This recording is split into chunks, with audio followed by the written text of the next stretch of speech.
যাবেন?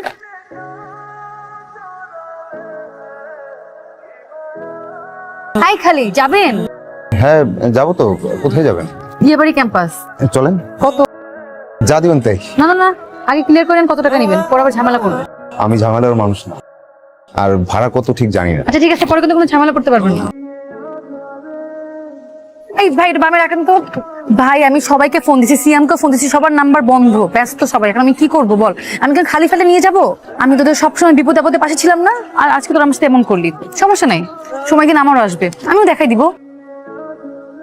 আচ্ছা কি হয়েছে আমাকে বলতে পারেন? আমি আপনাকে কি বলবো? আপনি আমাকে কি হেল্প করবেন? আপনি রিক্সা চালান, রিক্সা চালক, আমার প্রেজেন্টেশনই সমস্যা করছে আমার। রিক্সা চালককে এত ছোট করে দেখছেন কেন? আমরাও মানুষ, অন্যরা যা পারে আমরাও তা পারতে পারি। আর কখন কাকে কার কাজে লাগে কেউ বলতে পারে না। আমার আমার অ্যাসাইনমেন্ট আর 2.5 ঘন্টা বাকি আছে। এদিকে আমার বন্ধুদের কারো কোনো খবর নাই। ওরা বলছিল যে ওরা আজকে আমার অ্যাসাইনমেন্ট করে দিবে। বিয়ে পড়েন? হ্যাঁ। ল্যাপটপ আছে? হ্যাঁ। ঠিক আছে চলেন। কোথায় যাচ্ছেন আপনি? দেখি কি করা যায়, আসেন। কোথায় আসবো? আপনি কি আমাকে ভয় পাচ্ছেন? কি আশ্চর্য, ভয় পাবো কেন? তাহলে আসেন, বসেন, ল্যাপটপটা দেন আর ফাইলগুলো দেন।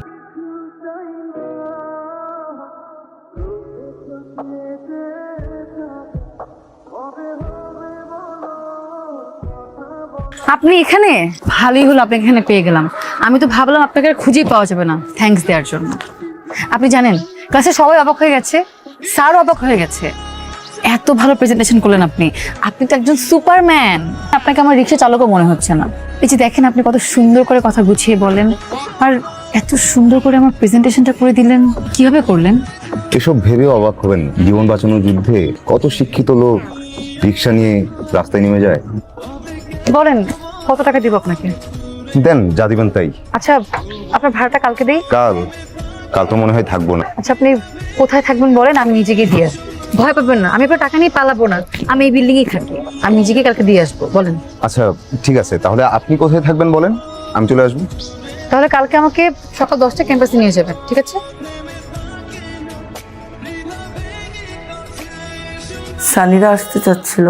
না, সানিকে আমার পছন্দ না, শেষ কথা, এখানেই শেষ। সমস্যাটা কোথায় সেটা তো বলতে হবে। আমার পছন্দের মানুষ আছে। সকালে এক কথা, বিকালে এক কথা, তোর কথা সত্য মিথ্যা কিছুই তো বুঝতে পারছি না। মা এটা সত্যি সত্যি সত্যি, 5000 সত্যি। আচ্ছা তোর পছন্দের মানুষের নাম কি? কি করে?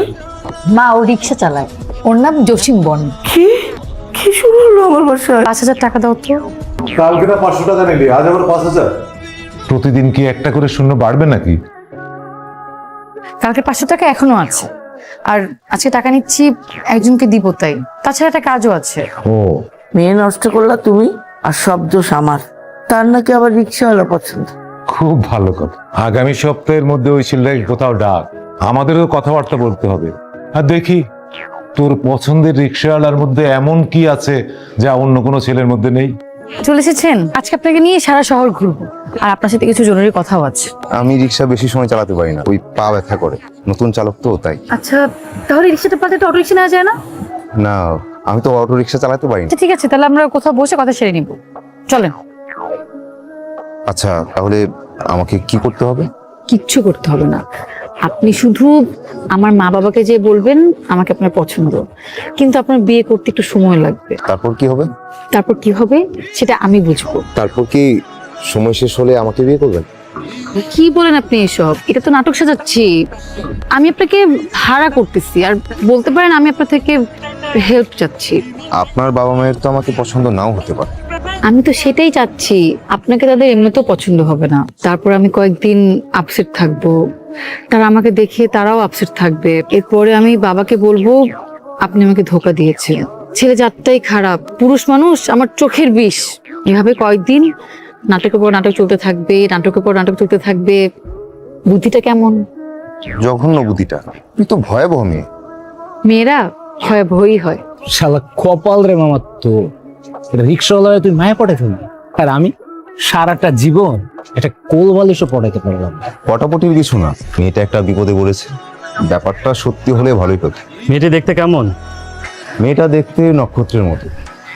মেয়েটার চোখের দিকে তাকালে মনে হয় এই অন্ধকার শহরের একমাত্র নক্ষত্র সে, হীরার নক্ষত্র। একবার তাকালে মনে হয় 1000 বছর তাকিয়ে থাকে। না না না, তুই কিন্তু কাজটা একদমই ঠিক করছিস না। কোথাকার কোন রিক্সাওয়ালা, চিনিস না জানিস না, তুই তোর বাবা মায়ের সামনে নিয়ে বসাবি? আরে এটা কি সত্যি সত্যি নাকি? এটা মিথ্যা মিথ্যা। আর তুই রিক্সাওয়ালা বলছিস কেন? কি আশ্চর্য, রিক্সাওয়ালাকে রিক্সাওয়ালা বলবো না? না বলবি না, শিক্ষিত ছেলে, কোনো সমস্যায় পড়ে রিক্সা চালাচ্ছে। আর শোন, ওকে যদি ধুয়ে মুছে একটা জায়গায় দাঁড়া করানো হয় না, তোর বয়ফ্রেন্ড পিয়াসের থেকে ওকে 1000 গুণে হ্যান্ডসাম লাগবে। মানে কিসের সাথে কি মিলাচ্ছিস? ঠিকই আছে, বিপদের সময় তোমরা কেউ ছিল না, ওই রিক্সাওয়ালা আমাকে হেল্প করছে আর এখনো করতেছে। তোদের সবার থেকে আমার ওই রিক্সাওয়ালাই ভালো। এভাবে কেউ কারোর সাথে কথা বলে? যখন একটা বান্ধবী আমার। বন্ধুরা তো কত কথাই বলে। না, এভাবে বললে হবে না। এরপর যদি আমার সাথে এভাবে কথা বলো না, একদম ঘুষি মেরে নাকটা ফাটিয়ে দিব। আচ্ছা, আপনি শান্ত হন। ঠিক আছে, শান্ত হলাম। শুনুন, এখানে কিছু টাকা আছে, এটা রাখুন, কালকে শপিং করে ফেলবেন। আর এইসব চুল দাড়িটা একটু সাইজ করবেন, যাতে দেখতে একদম হিরোর মতো লাগে। ঠিক আছে, কিন্তু টাকা লাগবে না। ধরুন না, নতুন জামা প্যান্ট জুতা। নতুন শার্ট, নতুন প্যান্ট, নতুন জুতা সবই আমার আছে। আপনি এত টেনশন করছেন কেন?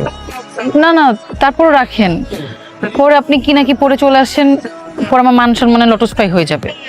আপনি চাইলেও আমি আপনার মান সম্মান লটস্পাই হতে দিব না। আমি যাকে হেল্প করি মন থেকে করি। তাহলে কি আপনাকে বিশ্বাস করতে পারি? হ্যাঁ, কাল থেকে আপনি আমাকে সারা জীবনের জন্য বিশ্বাস করতে পারেন। কাল থেকে মানে? কাল থেকে মানে মানে কাল আমি আপনার কাজটা ঠিকঠাক করে দিব।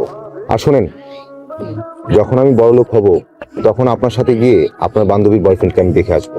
আচ্ছা, আপনি বড়লোক কিভাবে হবেন? সেটা তো জানি না। আচ্ছা চলেন, সন্দেহ হয়ে যাচ্ছে, উঠি। এসব কি হচ্ছে বাসায়? আবার কি হলো? ছেলেটা কি সত্যি সত্যি রিক্সাওয়ালা? সেটা আমি কি করে জানবো? একটা রাতে যে ব্যাপার, শান্ত হও, কাল আমরা বসলেই তো সবকিছু জানবো। আর কতক্ষণ বসে থাকবো?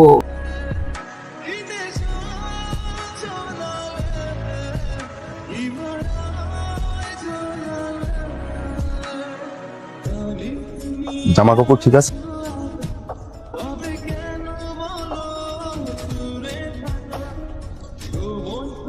স্যার, এটা আমার বায়োডাটা। তোমার মা বাবা কোথায় থাকেন? ঢাকাতেই? না আন্টি, কানাডায়। এমনিতে কি করো তুমি? পড়ালেখা শেষ হলো, আর দেশে বাবার ব্যবসাটা আমি আর দুলাভাই দেখি। তোমাদের ঢাকাতে বাড়ি আছে? জি কয়তলা বাড়ি? আন্টি, বাড়ি তো 4টা, যেটাই আছে সেটা 6তলা।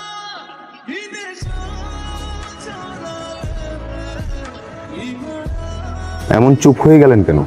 আমি কিন্তু পাত্র হিসাবে অতটাও মন্দ না। আপনি আমার সামনে থেকে ভাগেন, যান। আমি বন্ধুদের সাথে বাজি ধরে রিক্সা চালক সেজেছিলাম, কিন্তু প্রথম যেদিন আপনাকে দেখলাম তখন মনে হলো আমি বছরের পর বছর এই মানুষটার জন্য অপেক্ষায় ছিলাম। আমি কথা দিচ্ছি, আমি সব সময় তোমার পাশে থাকবো। বৃদ্ধ হয়ে গেলেও আমি তোমার হাত ধরে রাস্তা পার করে দেবো। আমি নিজে না খেয়েও আমি তোমাকে খাওয়াবো। আমি কথা দিচ্ছি, আমি আজ ভালোবাসবো, কাল ভালোবাসবো, পরশু ভালোবাসবো, সব সময়।